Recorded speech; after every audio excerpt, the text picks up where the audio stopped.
Great. Well, thank you, everybody. Let's go ahead and get the session started. I see that there are still other folks that are joining, but we would like to go ahead and in the interest of time, let others join this session. And thank you, everyone, for your participation in this webinar on simple tools to help meet NIST, the NIST 800-171 and CMMC audit requirements. I am Tom Leahy. I am the Senior Vice President of Sales and Business Development with SureShield. And on the presentation with me is Sanjay Kumar. Sanjay, are you unmuted? Sanjay is our CEO of SureShield. The two of us have actually been doing risk and compliance and safety for close to a combined 60 years. And we really appreciate everyone taking the time today to join this session. So I'm going to go through just briefly what we're going to cover today. We've done our introductions. Going to talk just very briefly about the current compliance requirements as they relate to the DoD, which many of you are very familiar with, obviously, as those who are joining the session. We will then talk just briefly about the impending and some of the new information as it relates to the Cybersecurity Maturity Model Certification, CMMC. And then we're going to actually spend some time in showing you some tools and technology that can help you in meeting these requirements, or at least initially doing an assessment to see where you stand as it relates to these two different areas, and ways that we can show you that that can be done quite simple and easy, and tools that will help streamline that process. And that will be part of the product demonstration. We will go ahead and take some questions. We would ask you, if you go into the area that's the Q&A, if you look on your Zoom invite, that will allow you to ask questions as we wrap up the session. And then we'll also talk to you about a free trial process to actually leverage one of our tools to help you with this. We will also, as part of an interactive part of this, just ask a few questions in a poll that we would appreciate you responding to just get a sense of the familiarity with this. And then, of course, at the end, for those of you who would like to begin a trial process, we're going to show you what that would look like should you sign up, what you would receive, and I'll get into that at the end of the session as well. So without further ado, I'm going to go ahead and turn this over to Sanjay to start the presentation, and then I will actually be participating in providing more of the information on the product demonstration as well. So Sanjay. Thank you, Tom. I know that today we have a large number of attendees from all over the place, so good afternoon to you all. I'm going to be covering the introductory portion of CMMC and how it came about, but I'm sure that a lot of you are already familiar with the new compliance issues that were introduced for the defense industrial base. And the defense industrial base today is made up of over 300,000 vendors. CMMC was introduced literally towards the middle part of last year. And so I'm assuming that a lot of you have actually gotten a lot of familiarity with why CMMC came about. But to really highlight to you the primary reasons that the new compliance issues were introduced by the DoD was to address theft of intellectual property and confidential unclassified information by foreign governments and agents. Primary concern over here was the degree of cyber hygiene that needs to be available within the vendor community or within the defense industrial base in order to safeguard data and information that the DoD makes available to them. In addition, it was also determined that there needed to be a better, more diligent, validated process of auditing the assessments on the NIST 800-171 that were basically being done. in the past, there was not really a requirement for auditing of those assessments. It was self-reporting of the assessment results. But today, literally, the new requirements dictate that these need to be audited. So what are the compliance issues for the defense industrial base? And as I indicated, that makes up close to about 300,000 vendors today. Currently, all providers working with the DoD need to complete a NIST 800 or 171. That's what you all have to do. These scores have to get submitted to the supplier performance risk system, the SPRS, and I'm sure all of you probably have familiarity with that. In addition to that, today, the requirement is that you also submit a system security plan, which is required, where it's mandatory. Without that, you cannot achieve compliance. In addition to that, or combined together with that, what is needed is also a plan of action and milestones for any gaps that might actually be there. So if during your assessment, there are gaps that are identified on key criteria that apply to you as a business, you are to come up with a plan of action according to the defined definition of what that needs to look like and submit that together with your system security plan. Today, as I indicated, there are over 300,000 providers. The new requirements applies to each and every one of them. So literally every vendor or every defense industrial base provider is to complete a CMMC NIST 800-171 assessment. The number of criteria or the criteria that might apply to them differs, but we will go into some of all of that.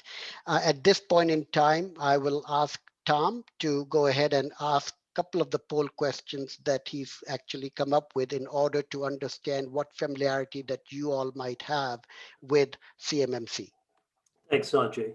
And as he mentioned, you all are dealing with kind of a double whammy here in that you have the current requirements related to NIST, and as he'll go into shortly, some of the upcoming requirements that relate with CMMC.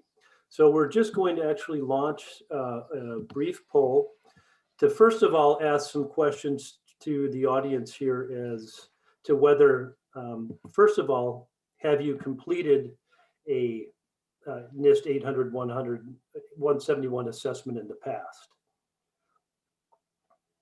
And we'll give it just a minute or so to let folks go ahead and complete the questionnaire.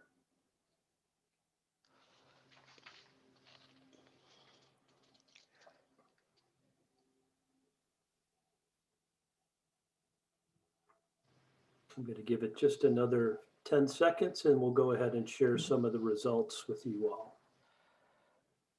And kind of interesting, given again, some of this could be that you may be a provider that's not required to do this. This, as you know, applies specifically to anyone that's working with the Department of Defense. But I'm just going to go ahead and end the poll and share some of the results with the audience here. And seeing that actually only about, are you all able to see these results, Sanjay? Yes. Yeah, only about 80% or 20% of the participants have actually conducted this poll or have conducted an assessment.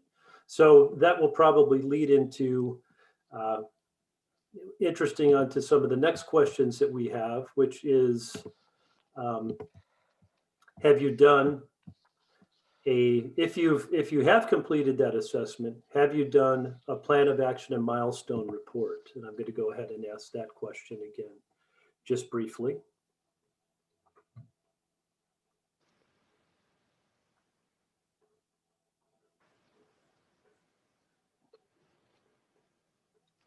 And it would appear, I'm going to go ahead and again, end the poll here shortly.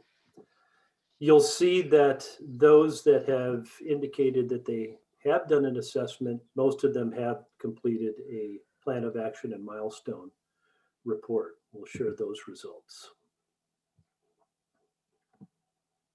And as part of this, just for educating all those that are part of this process, if you are required, that plan of action and milestone in the system security plan has to be submitted along with that. So we can't see the results, Tom. Oh, If you're sorry, here you go. I'm going to share those results.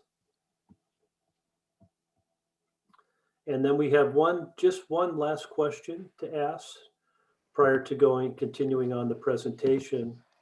And that has to do with the assessment scoring. As you know, and we will show you when we go into our demonstration how our systems will help you with all of these. But for those of you who have actually submitted an assessment score, have you also gone ahead and done the scoring itself and submitted that to the supplier performance risk system?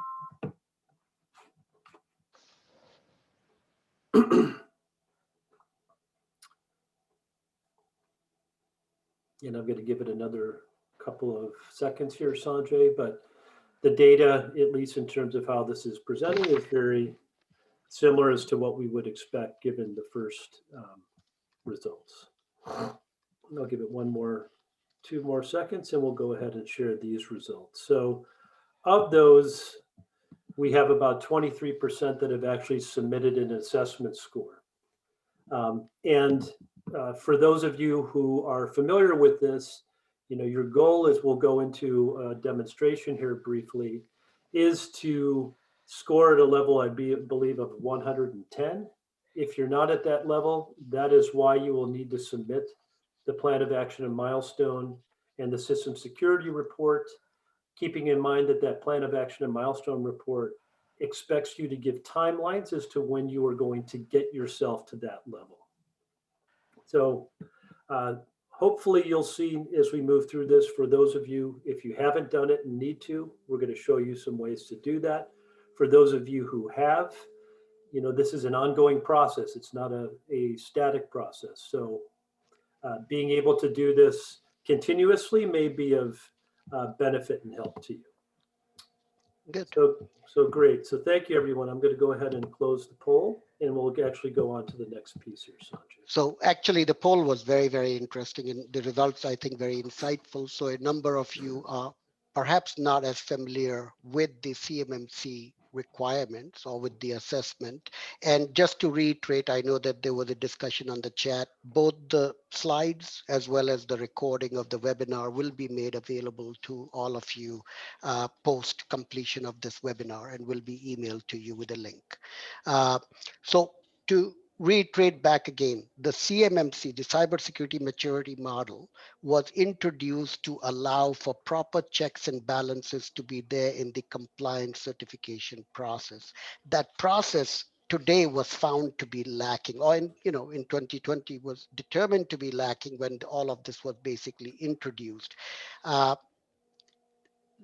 Please note that the NIST 800-171 and all of the 110 requirements that are part of that you all had to comply with, are included within the CMMC. So CMMC subsumes all of the NIST 171 requirements or criteria. In addition to that, there are 20 more criteria that are applicable for most organizations.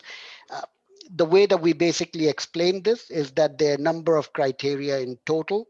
Majority of the organizations we have determined, out of the 5 different levels of CMMC that an organization can fall into, most of them fall into what we call CMMC level 3, with a total of about 130 criteria that apply to them.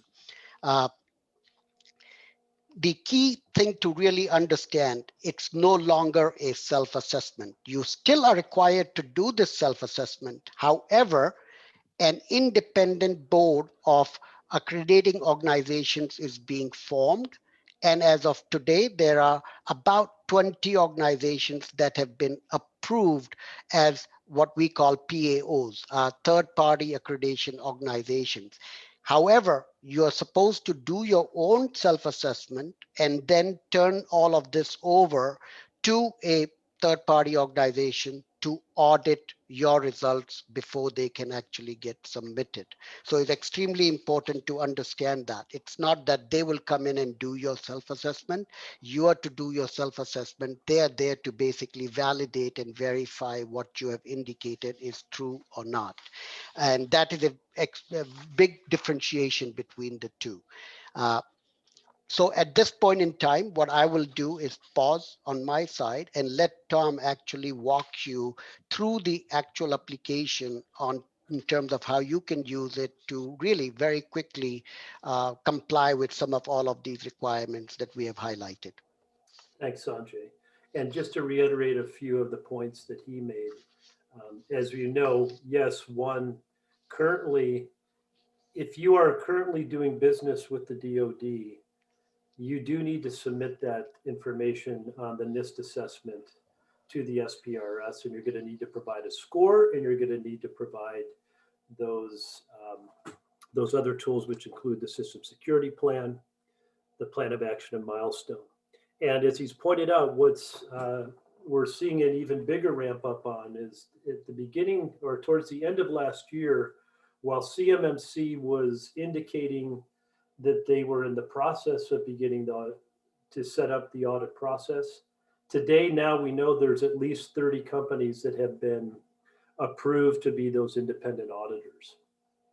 And it would behoove any organization to first do their own assessment to see where they stand before you begin to call those groups in, because it will be very important that for you to continue to get new business or to do the current business, you're going to need to pass that audit. And the best way to do that is first to see where you are in that process. So what will be some of the requirements to do that and be prepared for that? Well, you're going to need to audit yourself against the CMMC and the NIST frameworks. And as Sanjay indicated, a lot of, at least at the level 3 and above, a number of the NIST 800-171 requirements are embedded in the CMMC piece, plus the extra 20 areas. Now, of course, the way the government likes to work, they like to renumber and things as well. So while the questions and the information are same, sometimes the way in which they're presented or how they're brought together are different, and I will show that to you. As an overall process, you should be doing what we would call vulnerability scans to identify and remediate any cyber gaps that you have. Many of you probably already have tools like these in place, but they need to be looked at. You need to see where there might be holes in your network and plug those, and that will be a big piece of meeting the requirements as well. And we already talked about as you remediate any of those issues or talk about how you're going to remediate any of those, it will require you to submit that POAM, the SSP, and the assessment score as part of this as well. You'll need to find policies and procedures related to those frameworks and demonstrate that you're meeting those within that. And so we will show you, we can even provide you with standard policies that you can adapt and modify for your processes as well. You'll need to identify what they're calling, when they get to those levels that you are at, this controlled unclassified information, specific information that's classified as controlled unclassified information that needs to be protected. And then at some point, you'll need to be prepared and begin the scheduling of your audit. So how can we benefit you, or how can SureShield help benefit you with this process? We have tools that will help you do that initial assessment, and we do the crosswalk across those. So you don't need to do necessarily both or do two different independent audits. You can use our framework, and I'll show you how you can actually synchronize across those frameworks so that as you are conducting and doing that initial assessment, you're kind of doing it for both pieces. And we're actually going to spend the majority of the time here today just focused on that particular solution. We do also have solutions that can help in doing vulnerability scanning and identifying where there's risk issues, help you understand where they are, how to fix them, and how to improve your overall cyber hygiene. We have tools that will also help you identify controlled, unclassified information and be able to write rules on that. And those fall across 3 different solutions that we have as our overall framework that are all integrated together. And I'm going to spend, as I mentioned, the majority of the time now talking to you a little bit about the ComplyShield tool. This is the one that we are going to be offering a free trial of for you who would like to use it. But basically, it will help you conduct your assessments and do this in an ongoing fashion. So as you begin to make changes or modify based upon processes that you've implemented within your organization, this can be continuously updated so you can see where you stand at any given point in time. So while I pause for a second, I'm going to go ahead and open up our solution. And Sanjay, I just want to make sure that you can see the, Yes. Great. So I'm going to go ahead and sign in to the SureShield solution. At the conclusion of this, for those of you that want to continue, would like to utilize this system, I'm going to show you what it will look like for you when you were to get started. But I'm going to go over to this company called Stanley Aeronautics. And I'm going to actually go into an application called the ComplyShield Manager. And Sanjay, you might want to mute your phone if that's okay. And you'll note within this framework, so we're providing a centralized kind of dashboard view for our customers that will help them understand the various controls. We've also provided policies that are related to all of these. And if a control is not compliant, it will tell you what policies are affected by that particular area. But if I were to go into this control area, we've enabled this particular customer with those 2 frameworks, the CMMC and the NIST 800-171 frameworks. You'll note, if you were to look at this, the regs or quote unquote standards or controls, as we talked about before, at a level 3, CMMC has 130 and NIST has 110. So in this view, I'm looking at all the various controls as they relate to all the different domains that have to be evaluated. Now, at any given point in time within this application, I can filter information down. So if I just wanted to look at the NIST controls as an example, you'll note that then those regulations and standards as it related to CMMC disappeared. And I'm going to stop this for a second. If I wanted to look at, for instance, information that wasn't implemented, I can just focus down into those areas. And so when you go in and actually begin your assessments, you can pick up a domain, you can pick up a particular area, you can pick up a particular framework, and go in and begin to answer the questions related to that. And also keep in mind that within our tool sections, we do allow you to distribute work. So if you wanted, say, your IT people to focus on some areas that were very specifically IT related, you can assign them those questions to answer, and all this information will roll up to you in a particular report. But I want to focus, I'm going to focus on a couple of things here. One, you'll note, in this case, I wanted to look at the non-implemented controls that related to CMMC and NIST. And you'll see here in this demonstration that this 3.49 control ID for NIST actually is pretty much the same. It's the exact same control ID as it relates to the CM.2.063. So as we said, there's crossover between NIST and CMMC. So answering this question and dealing with this question, I'm going to show you how it can synchronize across to others. But before I do that, all the output that comes when you have begun to do this process is in your reporting tools. So I'm going to show you a little bit around the continuous nature of how this works. If I were to go into this particular, I wanted to go and take a look at reports. I'm going to go to my ComplyShield reports, and you'll see that I have specific reports that relate to the DFARS reporting document requirements. You'll see that it outputs for me a system security plan. It will identify areas of non-compliance and give me the plan of action and milestone report that I can update to have available to then submit when I've submitted my assessment score.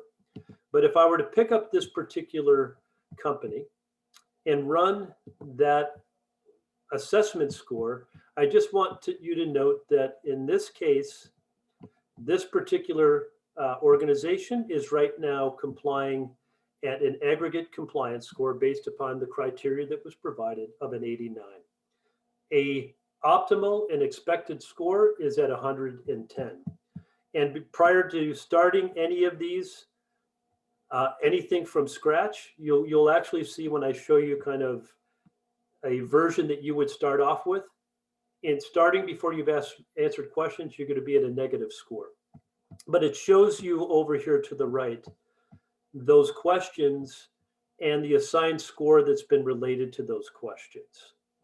So as I begin to answer those questions, it will actually, if I'm compliant, it will actually give me that score. If I'm non-compliant, it's going to take away those numbers. So I'm going to come back, and we're going to go back to our ComplyShield manager. And we're going to go into these controls. And I'm going to go back again and say, I want to look at ones that were not implemented, right? And just to give you an idea of how these work, once you hover over the blue link on any type of question, this is where then the assessment question will come up for you to go ahead and update. And that includes allowing you to add comments, to upload evidence of compliance, to see what particular policies and procedures this relates to. So you'll note here, this is under the configuration management area. And as I noted before, if you were to open these policies, you even have the ability within your environment to utilize these or modify them for your own particular use. And I'm not going to go in and add a lot to these, except to just show, for instance, I'm going to give this particular score now and implement it. And I would have brought in the interest of time, I would have brought in, evidence of compliance and a number of other things. But once I've done this, and it's telling me, first of all, any previous answers are going to be moved into a history section. And now I'm answering it, and we even give our users a little bit of extra information that can help them populate their comment sections. And you can make changes to these, but basically it's saying that the control has been implemented, and here's why that control has been implemented. Okay, and you can see it added those comments into this section. I can go modify or change these comments if I'd like. So I'm going to go ahead and save this. I'm going to come out just briefly. I'm going to go back to the ComplyShield manager. And I'm going to come back to my implemented scores. And now keep in mind, I haven't, quote unquote, synchronized this right now, not yet. But you should see, if I look at my unimplemented areas, it has now removed that particular question and it's brought it into an implemented area. You'll note, as we were showing before, this same control related to CMM, the CM.2.063. So I have two options. I could go answer this question, or I can actually utilize a feature set that we have in here, which we call as the synchronization. So as we pointed out before, there's overlap between these particular questions. So if I go ahead and hit sync, and I want to go ahead and sync up, it's going to show where these items sync to one another, how they relate within that question area. And I'm going to go ahead and say sync my responses. Okay.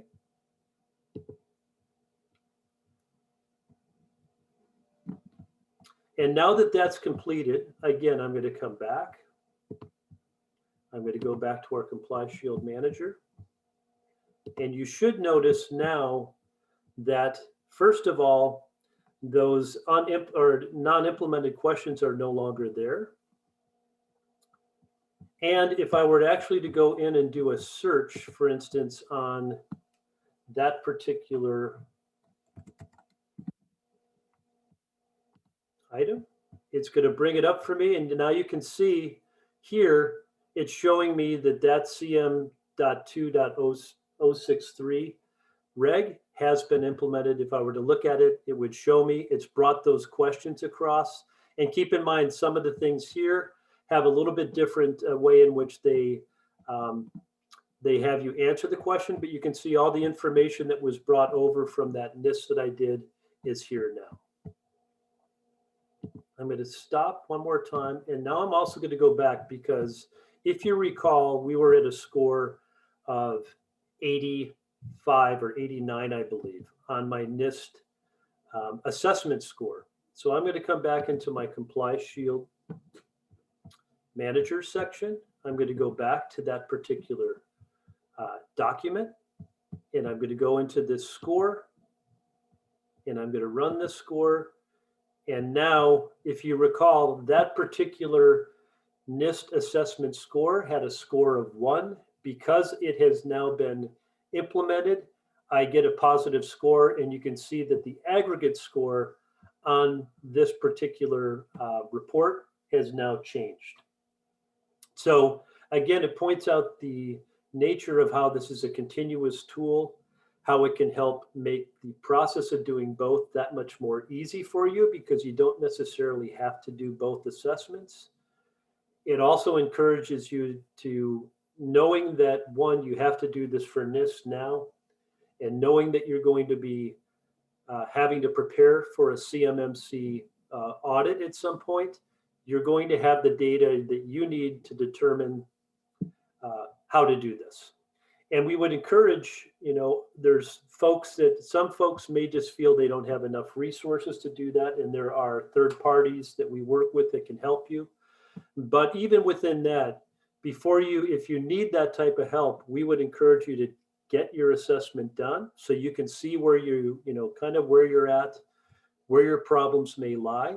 And then from there, that helps you do, a more proper evaluation of where you might need to bring in some third-party resources as well. I also want to just point out with all of our reports, as I mentioned, you can run them at any given point in time. So if I had run this report and I'd given it a day before, that score would have changed because it still would have, at that point in time, saw those particular scores as non-implemented, as opposed to implemented today. You can schedule these reports. So if you want them to go out to other individuals within your organization, you can set up a name and you can determine how often you want it to come out, who you want it to go to. You have the ability to download these into Word, into Excel if it makes sense in terms of data that you may have.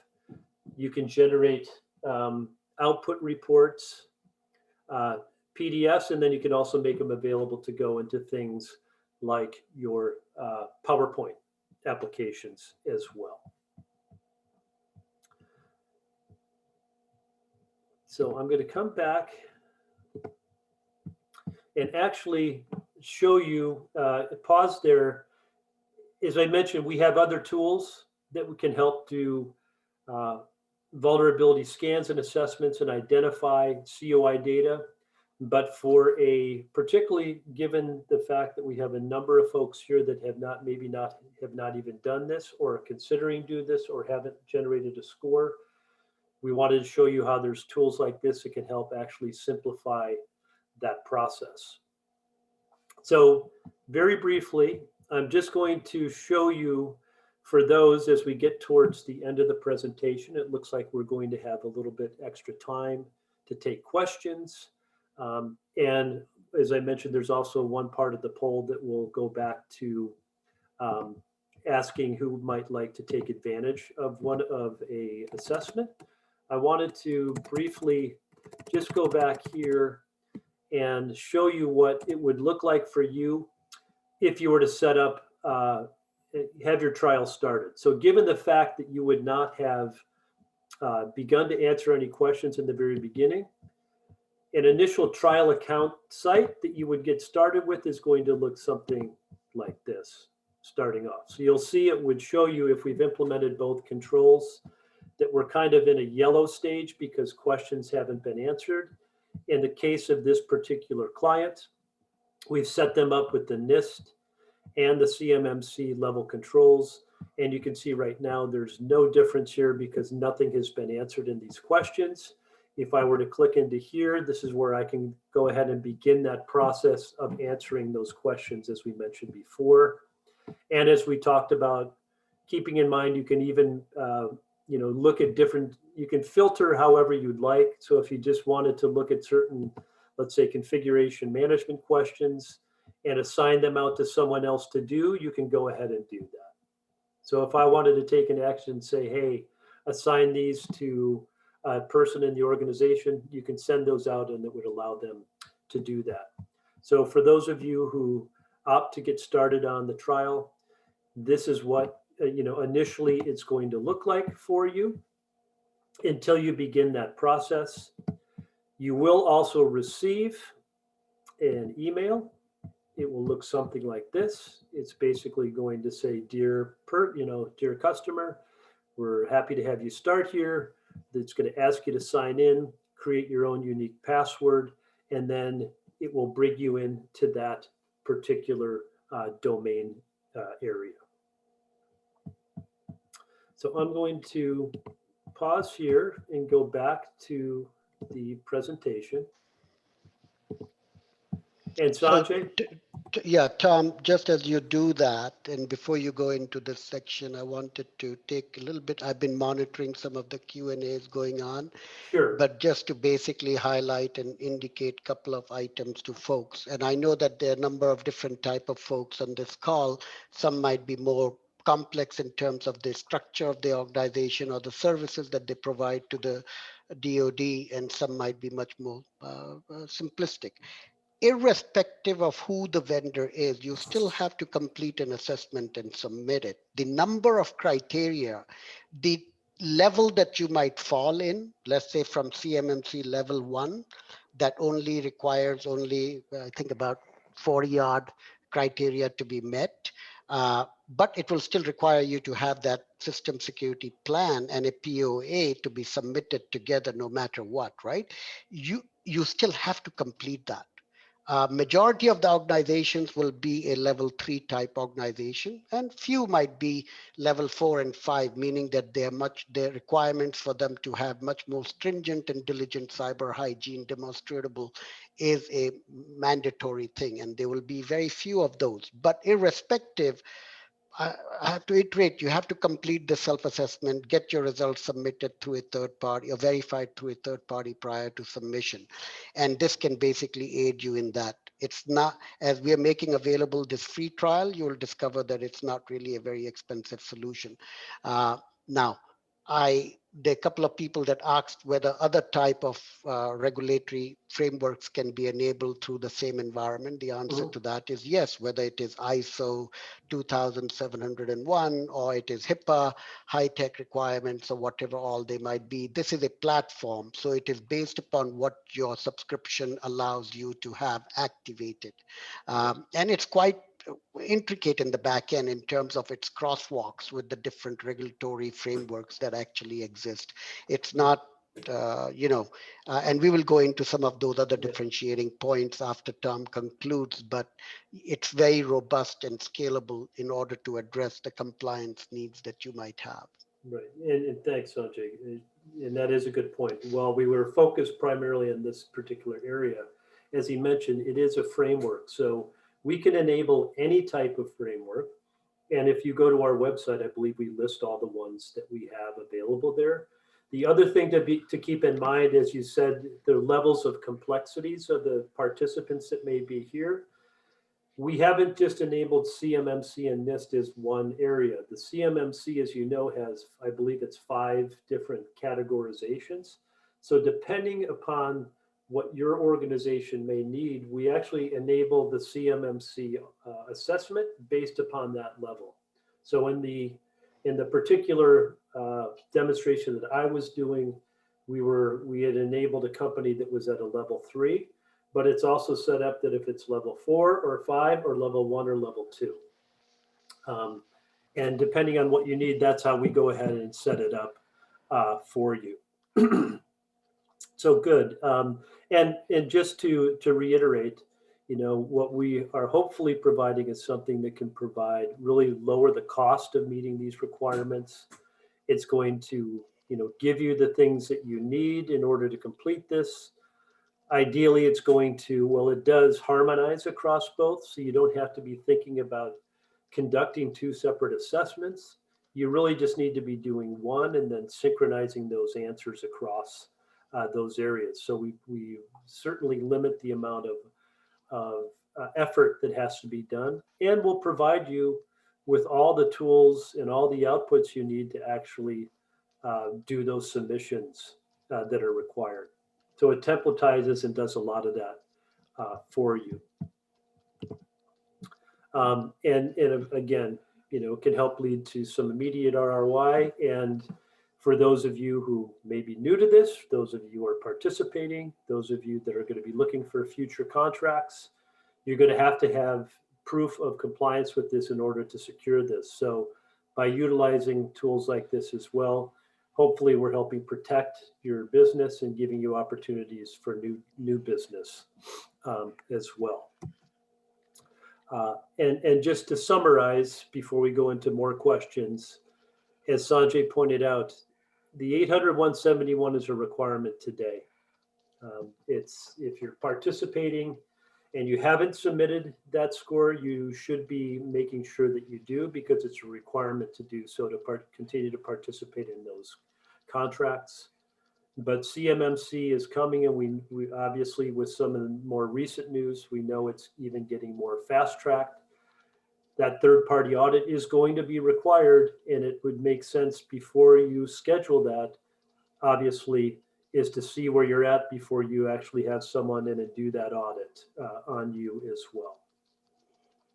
And we hopefully can help you with that, with technology that can help simplify the process. So with that, I'm going to go ahead first before we get into, well, why don't we go into some of the questions, Sanjay, and then I'm going to launch a poll that will ask, while you will be receiving a follow-up with the content as well as this webinar recording, and asking if you would like to start a trial. I'm going to take a brief poll and allow you to indicate if you would like us to get in contact with you to start that trial as well. But why don't we take some of the questions, Sanjay? You've been able to monitor. Yes, and actually majority of the questions we have sort of like already answered, and we have made those answers available to everybody. I think even though some of them were specific questions, just making those answers, between myself and Chandi, we have made those available to everybody. Okay. There is one particular question that I think, Chandi, you wanted to answer live, right? If I'm not wrong. I've answered that already. Sanjay. Okay. All right. Tom, unless there are some other questions, there were quite a lot of questions that we have actually already covered. I can go into a few specific ones to basically iterate. One is scanning, vulnerability scanning. And yes, let's cover the vulnerability scanning. The focus of the webinar today was, again, because there are multiple pieces to all of this, and we provide multiple modules as part of the platform, and all these modules, by the way, are integrated together. And I'll combine this with another question regarding somebody asking how is this differentiated, and why is it not just like a glorified Excel sheet on the web? It is not. It's actually a platform. So number one, it's multiple regulatory frameworks that are integrated in the back, that are crosswalked, and also harmonized with the scoring from some of the data from some of the modules that we have. Within SureShield, you actually have 6 different modules that somebody can make use of to sort of like plug the gaps for security or implement better cyber hygiene within the organization. The first one that Tom has shown you today is Comply Shield. Comply Shield is all about doing the assessments in relationship to the regulatory frameworks that might be applicable to that organization. For healthcare, it's HIPAA, Joint Commission or CMMC, and the like. In addition to that, as Tom mentioned, there's Security Shield. Security Shield is about scanning your network and all of that. We can actually do another webinar just specifically on that and go into details on that. And it's actually quite exhaustive. Sanjay, I'm just going to pause you for just 1 second while you're answering those questions. I'm going to go ahead and open up the poll for more time for people to respond as to whether they might like to start a trial. Sure. Okay, so and as I was indicating, Security Shield is for vulnerability scanning. The Breach Shield application allows you to actually monitor the dark web actively for different type of credentials within your organization, credit cards, IP addresses, domains, for botnet activity, command and control type malwares, and the like, as well as any data that you might have that is being transacted on the dark web from your organization, right? It allows you to monitor all of that. That module is called Breach Shield.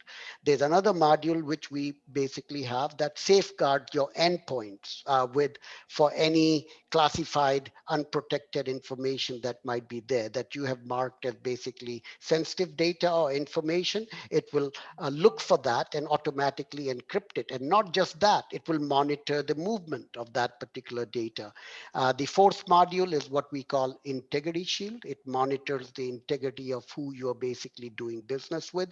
If you're doing business with the government today, there are multiple requirements, even as part of CMMC, where you need to basically make sure that you're not doing business with third-party agents that might have been banned by the government, right? The 831, Section 831 list that is basically out there, or using devices that might be from one of those vendors. That particular module actually allows you to check for things like that and brings all of that data together.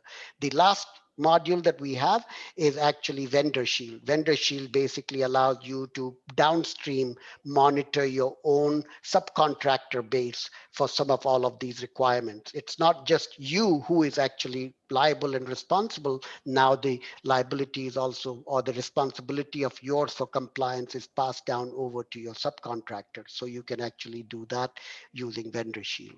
So quite an exhaustive set of modules, but very, very useful in terms of what they can provide. But today's focus was Comply Shield. Right.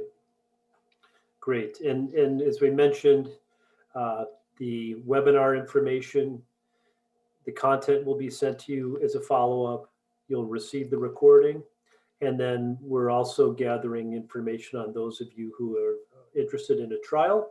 And we'll be getting back to all of you to help you get that implemented as well.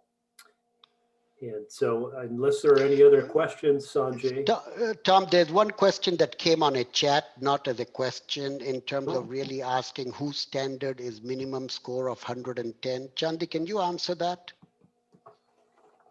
Yeah, so the way the scoring method works is the points are deducted based on the responses from a base score of 110. So if some things are non-compliant, then you keep losing marks or points from that 110.